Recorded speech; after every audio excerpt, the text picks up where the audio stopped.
Everyday people working 9 to 5, saving up that money, trying to survive, investing in the future, trying to be wise, to loving money hero. Yeah. Hi, I'm Nick Johnson, host of Everyday Money Heroes, and I've reached early retirement. I'm here to provide information on how to obtain financial independence and inspire you through sharing stories of everyday people who are turning knowledge into freedom. That hustle, always reaching for the sky. We wanna be money heroes, never gonna shy.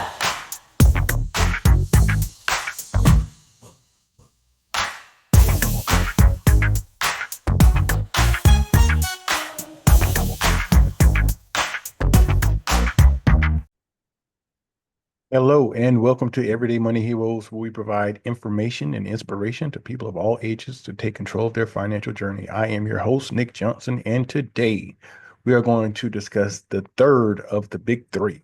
The first one was housing, the second was food, and the third one is transportation. So we're going to get into transportation today. So we're going to identify ways that you can save money on the transportation costs in your life. All right. So we're going to put this into two buckets. We're going to talk about transportation when it comes to that's not correlated and correlated. Okay. And so we're going to start off with kind of overall transportation. So these are some things that you can do to save money around just kind of getting around, to and fro. So first of all, let's talk about walking or taking a bike for short distances. Now, walking is great, helps you stay healthy. It is great for the environment. Also, if you have a bike, um, it's really great. You can go ahead and exercise things of that nature also. But also, e-bikes are a great option. E-scooters, e-bikes, they're really great options. They're not very expensive anymore. We purchased the e-bike maybe a couple years ago, and it wasn't like a high-end e-bike. It was kind of like nothing fancy, and I think it got up to 15 miles an hour. I think a charge will last maybe around an hour and a half, maybe 2 hours. And I think we paid like maybe 350 bucks for it. I mean, it's still here. We use it. We go out sometime camping. We'll use it because it's really lightweight. We can take it with us, and we just kind of go around campgrounds. But also, it's a really great option if you live in an area where like you're really close to, wherever you need to go, where there's, school, shopping. Great part about e-bikes is that you don't have to register them. There's no need for insurances. So it's really great options. It's not a whole lot of stuff that goes wrong on them. So e-bikes are a great option. So definitely look into e-bikes, traditional bicycles, and walking if you can. Um, Public transportation is the next thing we're going to talk about. Nothing wrong with public transportation. Depending on where you are, you might have subways, you might have streetcars. Most places have buses. I know here in Jacksonville, where I live, um, pretty much all we have are buses in regards to public transportation. But there's nothing wrong with it. One thing that I did at one point some years ago is that I would go and we didn't have a bus stop really close where we live, but I drove in maybe like 34 cause my commute to work one way was around 25 minutes. Um, and so what I would do is I would drive a couple miles, like, and there was a grocery store there and there was a bus stop there. So I would drive my car, 3, 4 miles, um, park it, and I would get on the bus and I would take the bus to work. While I was on the bus, it was pretty cool because I could read the newspaper. I could catch up on some emails on my phone. Um, so it was really, I'll make phone calls and catch up with people that, it gave me some additional time where I could not focus on the road if I was driving. But since I was just kind of being a passenger there in the on the bus, it was easy. It was perfectly fine with me. I didn't have to pay to park when I got to work. It was pretty good. So definitely nothing wrong with using public transportation. Also, some jobs actually will get some type of subsidy as a benefit to individuals who ride the bus. So that might be something that you might want to look into as well. Some places offer just like bus passes to their employees. There's a lot of different options out there. So definitely look at into public transportation, mass transportation. Nothing wrong with that. Carpooling. There is a possibility, say, if you're going to work, maybe somebody in your neighborhood works, is a coworker of yours or works really close to where you work. Maybe y'all can carpool. Maybe you can alternate off on, hey, I drive one week, you drive the next week. So that's a great option. Uh, my wife and I, when we first got married, we actually maybe 3 blocks away from each other. We worked, and my wife's job did not pay for their parking. Mine did. So what I would do is that fortunately our start times were pretty close. So I would drive, we would drive in. I typically always would drive. I would drive out, drop her off at the front of her office. She'd go in. I would drive over to mine, park for free. Then when it was time for us to get off work, I just drove back over to pick her up, and we would go. And we did that for many, many years. It was practical. I mean, there were a couple situations that came up, say if my wife had to do something or I had to do something after work, we would drive separately, and we would park, but most times we would carpool. So nothing wrong with carpooling. So that's a great option. Also, when we're doing things, if it's possible, work remotely if you can. So a lot of this has changed, especially since COVID, but a lot of individuals work remotely. I know that if you do, it saves you that commute time back and forth is really great. It also saves you money on, numerous things like, paying for lunches at work and all kind of other stuff. But if you can work remotely, it's beneficial. I didn't have, I had the option to work remotely part of my career, but then there's another part of my career where I would go into the office, but I had the freedom to be able to go in when I wanted to. So I knew that the traffic was really bad up until around 9:30 in the morning. And then it would like clear out and then it would pick up again around 4. And so what I would do is that I would front load like say meetings and some stuff like that front of the day. And I would like actually have those calls from home. I would sign into my computer. I'll sit there. I have those calls. And then around 9:30, I would leave and drive to the office because literally the difference between me leaving after 9:30 and before 9:30 was probably 30 minutes because it would take me about an hour to get to work. If I kind of hit that rush hour, I got there like 30 minutes after that time. So literally that's what I would do. And then around 4 o'clock, and the traffic would pick up. I wouldn't schedule any meetings or anything after 4 o'clock. 4 o'clock, I was grabbing my bag, jumping in the car. I was out of there, going back home. So if you do have that flexibility, it is great if you can work remotely or if you can do some type of hybrid, maybe a couple days. And even if you can't, to see if you can change the times that you go in because at that particular point, you can get to work a whole lot quicker and it allows you. Honestly, I was being more productive because I was able to sit at home and like be on some calls and kind of get some stuff wrapped up versus if I just kind of got in the car and got in that rush hour traffic, I was losing 30 minutes. So I was actually being more productive by doing that. So that's something you can do. Also, you can shop online.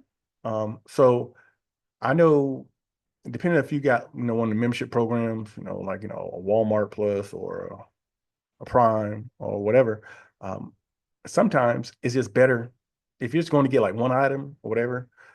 Sometimes it's just better to say, okay, can I just have them deliver it to me? Especially if it's not something that's really pressing. So you can go ahead and just do that and it'll save time. Next, choose direct routes and avoid peak times. I kind of already talked about peak times, but combine errands if you have to do it. Okay. So if I need to go do multiple things, is this something that I can wait till tomorrow when I already have to do something else? Or can this wait a little bit later on? So I'm always thinking about ways, how can I combine trips so I can kind of, since I'm in the country, we say go to town.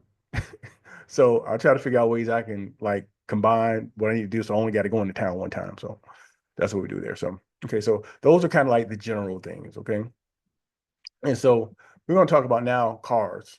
And so before I get into cars, I do want to remind you if you have not followed or subscribed to Everyday Money Heroes, that you would do so. I would greatly appreciate the support.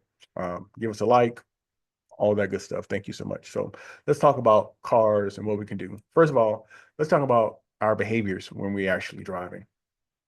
So first of all, there's certain things we want to do. We want to avoid rapid acceleration and braking because that impacts our fuel economy. Also, it impacts it's just not the best on our vehicles. So we want to make sure not to do that kind of stuff. If you can, maintain a steady speed. It's extremely important. Okay. Once again, if you maintain a steady speed, use that cruise control. It helps be more fuel efficient. Also, not speeding. Okay. So research shows that for every 5 miles an hour that you go over 60 miles an hour, you lose 7% in fuel efficiency. Okay. So for every 5 miles over 60, you lose 7% in fuel efficiency. Okay. So you want to make sure that if you can set that cruise control, I know depending on where you are, speed limit might be 70, 75, whatever. The older I've gotten, okay, I do drive slower. I'm not slow, but I do drive slower because I realized that usually when you drive really fast, you don't have the opportunity to go at that accelerated speed long enough to really make much of a difference in like where you're going to. So typically, all you're really doing is increasing the likelihood of you possibly getting a ticket. So I just follow the speed limit now, so I just don't do that. So you want to make sure to don't speed. Just kind of plan ahead. It's okay. If you're gonna be late, just let somebody know, hey, I'm running a little late. Be safe. Okay. Let's also talk about vehicle maintenance. So things that also impact your fuel efficiency is underinflated tires. It causes uneven wear on your tires. It also impacts your fuel efficiency. I want to make sure, do simple things like regular oil changes. If you can figure out how to do those things, if you need to do oil change, because if you have an EV, you don't need oil change, but things like that. Simple things like wiper blades, filters, things like that. There are things that you can easily do. You can get those things from like a big box store, your Walmarts, your Targets, anything like that, your Amazons. You put those in. It doesn't take a whole lot of skill to do those things. You just do it. It saves you time. It makes your car run better.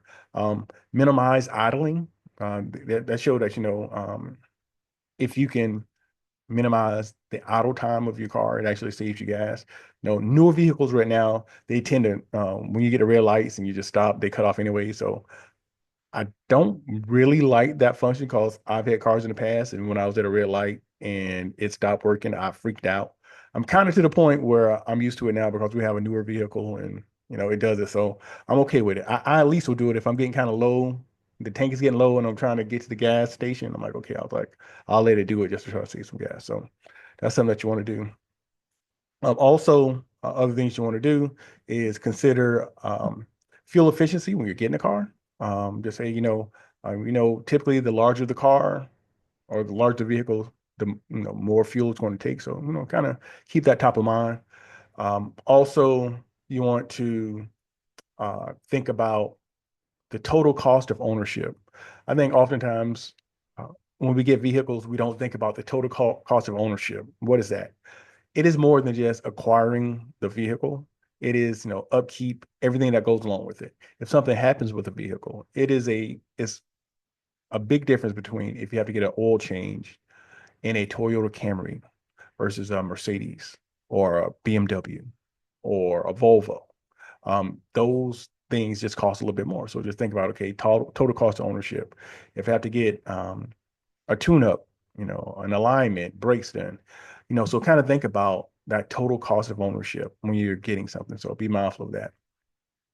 Also, when it comes to transportation, uh, embrace and appreciate an older vehicle, also known as a bucket. I have no problem with buckets. As long as it's safe, a bucket is okay. All right. It runs good. Why do older vehicles matter? Well, first of all, let's talk about parts. We have to get parts for older vehicles. It's typically a lot easier because now there are more makers of those parts. So you can get them and you can actually um, compare things. We have an older vehicle, say for instance, if something happened to a side mirror, it's a good chance you can, get one, secondhand very easily versus if you have a newer vehicle. Typically, you have to get those from the dealership or directly from the manufacturer. Okay. So parts are more prevalent. Also, let's talk about insurance. When you have a newer vehicle, the replacement costs, and the repairs to those vehicles are more. So your insurance cost is more. When you have an older vehicle, not so much. So as your vehicle gets older, your insurance rates in most cases go down. Also, then you get to the point where you like, okay, well, this vehicle is getting older. Um, does it really matter for me to have, like comprehensive? Should I have something like just, personal injury protection and liability, which is much cheaper than having comprehensive? Okay. I remember at one point I was doing this exercise where I was just evaluating my insurance coverages, and I realized that I had comprehensive on a vehicle, and the value of the vehicle didn't even meet the deductible. So I was like, at that particular point, I was really paying for nothing because they didn't even value the vehicle as being more than the deductible that I had. Okay. And let's talk about deductibles. Know that you can save money by increasing your deductible.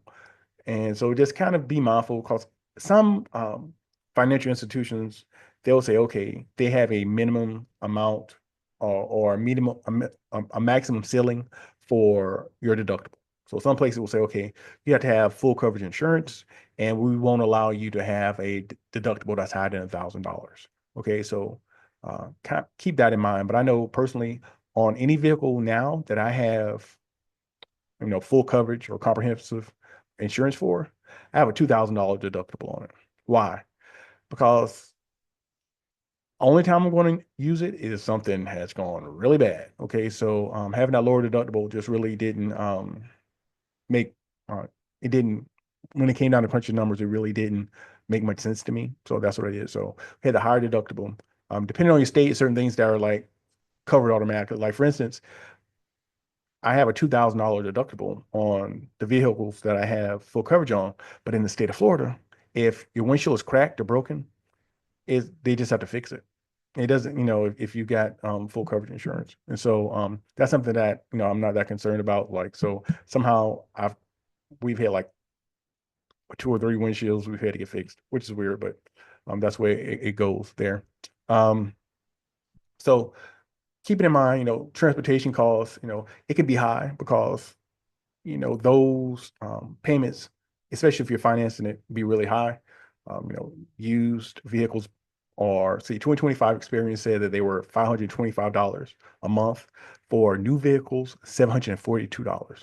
And so I would encourage you that, if you're contemplating getting a vehicle,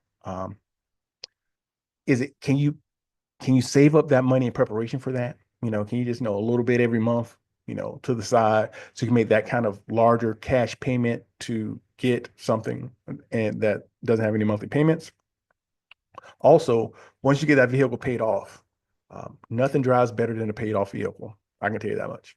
And if something does happen to the vehicle, there is not, a lot of times people get in a bind where they have to make a car payment or a vehicle payment and repairs. And that's where you really get, in a tough situation because they're like, okay, I got to get it fixed.